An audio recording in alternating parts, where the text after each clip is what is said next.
hari. Baik, teman-teman semuanya, kami dari BEM Politeknik Astra, Departemen Sosial dan Pengabdian Masyarakat, kali ini kolaborasi nih mengadakan podcast dengan UKM Mapatra. Nah, pada podcast kali ini tujuannya untuk memperingati Hari Lingkungan nih teman-teman. Dan pastinya teman-teman nungguin nih ada apa aja sih di podcast kali ini. Dan tentunya di podcast kali ini ada hal yang menarik dan pastinya hal menarik tersebut kita langsung sampaikan nih dari narasumber kita yang luar biasa. Kita sambut saja narasumber kita pada podcast UKM Mapatra dan Departemen SPM BEM Politeknik Astra kali ini, yaitu Kak Ibrahim Anton Surya Atmaja. Baik, Kak Ibrahim, apa kabar nih Kak? Alhamdulillah baik. Alhamdulillah baik. Gimana nih Kak? Bentar lagi nih kan akan ada peringatan Hari Lingkungan nih. Dari Kak Ibrahim sendiri gimana nih? Ya dari aku sendiri pribadi, jujur semoga dari event atau ada Hari Peringatan Lingkungan bisa menjadi sebuah tolak balik untuk masyarakat, terutama di Indonesia sih ya. Astra Politeknik juga untuk bisa lebih aware terhadap lingkungan yang mungkin semakin kesini semakin mengkhawatirkan sih. Iya, dari tadi baru nanyain kabar nih, pasti teman-teman penasaran nih siapa sih narasumber kita pada podcast kali ini. Boleh nggak Kak perkenalan terlebih dahulu nih, dari mana, namanya siapa? Mungkin teman-teman semuanya juga belum tahu nih sama Kak Ibrahim. Oke, nama aku Ibrahim Anton Surya Atmaja, seperti yang dibilang Desti tadi. Aku dari UKM Mapatra, mahasiswa pencinta alam Politeknik Astra. Di sini mungkin dapat undangan dari Departemen SPM untuk ngobrol sedikit tentang lingkungan alam lah seperti itu. Baik, tadi perkenalan singkat nih teman-teman dari Kak Ibrahim. Kemudian saya juga akan memperkenalkan diri. Perkenalkan, saya Desi Nurdita Mala. Di sini saya sebagai perwakilan dari Departemen Sosial Pengabdian Masyarakat BEM Politeknik Astra. Oke teman-teman, kita langsung aja nih mulai bincang-bincang hangat terkait podcast Mapatra memperingati Hari Lingkungan. Oke, Kak, ada pertanyaan nih. Bagaimana nih pendapat Kakak mengenai kondisi bumi dan alam kita saat ini nih? Jujur ya, untuk kondisi bumi sama alam kita saat ini bisa dibilang sudah mengkhawatirkan. Sudah sangat rusak kalau bisa dikatakan seperti itu. Karena ya semakin berkembangnya teknologi tapi manusia lupa untuk semakin berkembangnya kelestarian lingkungan sih menurut saya. Bener banget sih Kak, apalagi kita tahu bahwasanya kita udah di era globalisasi dan teman-teman juga tidak peduli gitu ya Kak dengan lingkungan dan alam sekitar. Ya, agak miris ya teman-teman semua bilang sering mungkin healing dalam tanda kutip untuk ke tempat-tempat yang masih asri, masih sejuk, masih hijau, tapi di lingkungan sekitarnya saja dia nggak aware gitu buat menjaga agar bisa masih lestari kayak gitu sih. Baik, bener banget nih. Jadi reminder diri sendiri nih Kak. Bagus banget. Kemudian kalau dari Kakak sendiri nih, kerusakan alam lebih banyak oleh manusia atau karena fenomena asli alam sih Kak yang memang waktunya lumrah terjadi gitu Kak? Mungkin kalau dibilang, kita uraikan dulu ya menurutku. Kan di sini ada dua subjek gitu ya, dari manusia sendiri kita atau karena emang siklus alam yang memaksa terjadi seperti itu. Menurutku lebih ke manusia sih, karena mungkin Desti atau teman-teman semua juga pernah sering lihat meme yang bumi tanpa lebah akan hancur, bumi tanpa ini akan hancur, tapi bumi tanpa manusia akan hijau asri dan lain sebagainya. Iya benar. Kalau kita menyalahkan siklus bumi, dulu juga pernah ada meteorit jatuh bahkan menghancurkan peradaban dinosaurus, tapi setelah itu bisa kembali lagi gitu. Gak usah jauh-jauh deh, kita lihat gunung meletus. Emang setelah gunung meletus merusak sekitarnya, tapi setelah itu apa yang terjadi? Tanahnya jadi gembur, tanahnya jadi subur dan lain sebagainya. Kalau bisa dibilang hampir ya 80% lah kerusakan alam kita dikarenakan manusia sendiri yang kurang aware terhadap rumah kita di bumi ini. Ya bener banget sih Kak. Jadi teman-teman jadi reminder diri sendiri ya, apalagi untuk memperingati Hari Lingkungan kita harus memperbaiki diri kita sendiri. Nah mungkin dari teman-teman pasti banyak bertanya, apa sih hal-hal apa saja yang menjadi faktor terjadinya bencana alam? Mungkin dari Kakak sendiri tahu nggak hal apa saja yang menjadi faktornya gitu? Untuk bencana alam ya, ada berapa sih, kayak tadi siklus bener, dan bisa dibilang juga karena manusia. Sekarang mungkin curah hujan jadi tidak terkendali gitu. Curah hujan nggak bisa jadi patokan bulan ini sampai bulan ini udah kemarau, bulan ini sampai ini udah penghujan. Karena apa ya? Mungkin karena kesalahan kita sendiri gitu, yang memaksa alam untuk menyesuaikan diri dengan kita gitu. Bukan kita yang menyesuaikan diri dengan keadaan alam yang masih bagus gitu. Kayak kita sering penggunaan rumah kaca yang sinar UV-nya seharusnya tidak sebanyak itu diterima di bumi, sehingga banyak menyebabkan kerusakan, terus kayak sampah dan lain sebagainya. Plastik itu Indonesia itu nomor 2, peringkat 2 dari penghasil sampah plastik terbesar di dunia.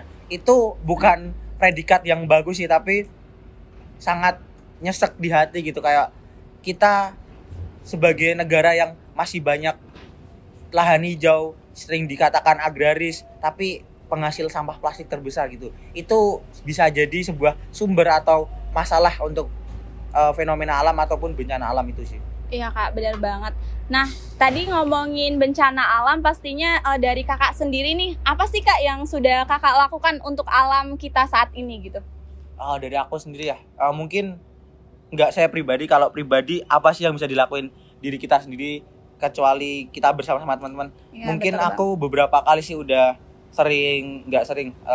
ikut tanam pohon sama teman-teman di lereng-lereng gunung, di tempat-tempat yang tandus gitu. Nah, tapi mungkin ini bisa pesan juga ya buat teman-teman semua yang mau tanam pohon. Terkadang mereka semangat untuk menanam pohon setiap tahunnya, tapi mereka lupa untuk menjaga. Agak aneh gak sih? Setiap tahun kita menanam pohon di tempat yang sama, terus kemana pohon-pohon yang sudah kita tanam tahun-tahun kemarin gitu. Jadi kita kayak membuang uang yang gak berguna gitu. Sesuatu yang ya oke lah untuk awal, untuk dokumentasi bagus, tapi tidak ada effortnya atau hasilnya buat bumi ini. Terus penggunaan sampah plastik sih itu harus ditekan, karena yaitu tadi Indonesia coy, peringkat 2 di dunia. Sangat-sangat tidak bagus buat kehidupan. Iya Kak, bener banget, sangat menyedihkan ya Kak. Berarti untuk teman-teman semua nih, jadi reminder untuk teman-teman semua, jadi harus merawat lingkungan. Nah, dari Kak Ibrahim sendiri tadi, kita emang selalu menanam pohon nih, tapi teman-teman juga kadang lupa untuk merawatnya. Nah, tadi udah di reminder sama Kak Ibrahim, narasumber kita, untuk menanam, tapi juga jangan lupa untuk merawatnya. Jadi kita tidak membuang uang kita dengan sia-sia gitu. Kita menanam pohon dan alam juga merasakan, dan orang sekitar juga merasakan dari pohon yang kita tanam tadi. Oke, lanjut aja nih Kak. Nah, apa sih Kak yang upaya yang dilakukan untuk menjaga lingkungan hidup agar tetap seimbang nih Kak? Oke, yang pertama yang pasti kesadaran ya. Iya. Semua tidak mungkin bisa jalan kalau kita nggak punya kesadaran gitu. Yang kedua, kita harus paham kita sendiri, manusia sendiri dalam tanda kutip, subjek manusia tidak bisa sendirian menjaga alam, karena kita membutuhkan sebuah rantai. Di situ ada tanaman, di situ ada hewan dan lain sebagainya. Dari aku mungkin untuk awal, karena kita tidak bisa memulai perubahan yang besar kecuali dengan perubahan yang kecil, kita harus sadar bahwa keberadaan makhluk hidup lain seperti tumbuhan, hewan-hewan itu sangat penting di sekitar kita. Jadi kalau kita mau membangun gedung, kita mau mengadakan sebuah kompleks atau sebuah perkampungan, ingat kita harus ada lahan hijau, kita harus ada tempat untuk hewan-hewan hidup juga, karena tanpa mereka kita nggak bisa menjaga lingkungan ini seimbang gitu. Kita nggak bisa menghasilkan oksigen tanpa ada tumbuhan dan sebagainya. Tumbuhan nggak bisa subur tanpa ada campur tangan atau dari hewan-hewan lainnya. Jadi kita harus sadar, kita emang makhluk yang hebat, kita kecerdasan kita tinggi, tapi kita terkadang lupa untuk peduli dengan diri kita sendiri terhadap lingkungan ini. Iya Kak, benar banget. Tentunya kalau kita mau misal menebang sebuah pohon, kita juga harus melakukan reboisasi ya Kak, biar terjadi siklus untuk merawat lingkungan tadi. Betul sekali, itu terlalu banyak masalah ya, terutama di tempat-tempat Kalimantan yang sebagai paru-paru dunia, bahkan sudah diakuin bukan paru-paru Indonesia saja, paru-paru dunia itu Pulau Kalimantan, tapi terlalu banyak penebangan liar, padahal sudah diatur dalam undang-undang harus bagaimana dan bagaimananya. Itu sering kali dilanggar oleh oknum-oknum yang tidak bertanggung jawab. Berarti menurut kakak nih, bagaimana manusia itu berpengaruh nih Kak untuk alam? Apakah manusia itu sangat berpengaruh sekali atau gimana Kak? Tentu saja sangat berpengaruh ya, karena sekarang kita memiliki sebuah kuasa atau kita memiliki sebuah power untuk membuat bagaimana sih bumi ini bakal berjalan tuh. Nggak mungkin sebuah atau segerombolan binatang mereka bersatu membentuk sebuah koloni dan memimpin bumi ini, nggak mungkin. Tapi manusia yang bisa memimpin itu, manusia yang bisa mencerdaskan manusia lain untuk sadar terhadap lingkungan, membuat sebuah peraturan yang mengekang atau membuat pohon-pohon di dunia ini bisa hidup dengan baik. Karena apa sih? Bukan buat orang lain juga, tapi buat diri kita sendiri. Tanpa pohon kita mau menghidup apa gitu. Agak harus kembali ke kesadaran diri masing-masing sih. Iya, benar banget. Nah, itu tadi teman-teman juga harus pastinya tetap memperhatiin nih apa yang disampaikan narasumber kita, dan pastinya podcast ini tuh bakal bermanfaat nih untuk teman-teman. Nah, untuk teman-teman tadi kan kita udah bahas terjadi dampak dan semuanya itu kan tentang alam. Nah, bagaimana nih Kak untuk menjaga keseimbangan alam itu sendiri? Pastinya dari kita pasti dan teman-teman di rumah juga pengen tahu nih gimana cara menjaga keseimbangan alam itu. Oke, banyak ya kalau dibilang gimana cara menjaga. Mungkin semua orang bisa memulai dengan hal kecil. Kita punya pekarangan, kita punya lahan kosong lah, kita bisa mulai untuk hidroponik, kita bisa membuat suplai oksigen untuk diri kita sendiri minimal seperti itu. Dan juga yang tadi penggunaan sampah plastik itu harus benar-benar kita punya kesadaran untuk plastik itu benar-benar nggak bisa diolah sama tanah gitu, tidak bisa dihancurkan sama alam, karena ya itu karena tadi kecerdasan manusia yang membuat bahan yang memang bisa tahan lama. Tapi balik lagi, kalau itu digunakan sekali pakai atau tidak bijak, itu akan merusak alam dan jangan sampai kita mewariskan sampah untuk anak cucu kita sih. Jadi mulailah dengan perubahan kecil, menanam pohon, mengurangi penggunaan plastik, terus sumber daya di rumah, listrik dimatikan, tidak mencemari sungai atau mata air. Kita kan banyak sekali melihat sungai-sungai, aliran air sangat tercemar, atau tempat-tempat liburan nih biasanya. Teman-teman dapat mungkin scroll TikTok, IG kan, kita dapat hidden gem dan lain sebagainya. Sekali terkenal, datang langsung rusak semua alamnya. Jadi ya itulah, kita harus sadar diri sih sebenarnya. Ya, berarti dari diri kita sendiri, dari manusianya juga harus sadar ya Kak, akan alam itu penting gitu untuk diri kita dan semua yang ada di muka bumi ini. Nah, kemudian ini ada pertanyaan nih Kak, bagaimana sih pendapat Kakak tentang global warming dan cara mengatasinya tuh bagaimana? Mungkin dari teman-teman tuh sering mendengar kata global warming, tapi nggak tahu global warming tuh apa gitu. Ya, global warming ya, itu sebenarnya dari aku pribadi ya. Iya sih, pemanasan global ya, mungkin bisa lebih mudah diartikan bumi mulai panas gitu, bumi mulai keberatan menerima beban panas dari dalam maupun luar ya. Karena kita tahu, kita dapat kabar berita es di kutub mencair dan bisa menyebabkan banjir bandang kan. Apa sih global warming? Global warming itu menurutku pribadi adalah sebuah reaksi dari bumi yang di bumi ini udah nggak bisa terus-menerus menerima sikap atau menerima perlakuan dari kita sebagai manusia gitu. Oke lah, memang ada faktor dari sinar matahari mempengaruhi global warming, tapi lajunya begitu cepat itu karena manusia sendiri. Penggunaan teknologi yang tadi, teknologi sangat tinggi. Oke lah, memang teknologi menunjang kehidupan manusia, tapi kita lupa untuk membuat teknologi yang bisa melestarikan rumah kita gitu. Jadi bagaimana untuk mencegahnya? Ya kita sadar bahwa nggak semua teknologi itu harus dimaksimalkan dengan penuh harus kita gali dengan hal-hal yang tidak baik gitu. Kita juga harus aware terhadap lingkungan yang sudah semakin panas. Kalau bumi nggak ada, ya kita gimana untuk mengembangkan teknologi kan juga sebuah pertanyaan besar kan. Jadi ya jangan terlalu memacu bumi ini udah terlalu tua untuk menahan beban-beban yang terlalu ekstrim dari manusia-manusia yang tidak sadar akan keadaan bumi sekarang sih. Iya. Itu tadi nih teman-teman, pengertian atau penjelasan tentang global warming. Nah, dari ada pertanyaan nih Kak, gimana sih pendapat Kakak apabila terdapat pecinta-pecinta alam lainnya di luaran sana yang tidak sengaja lupa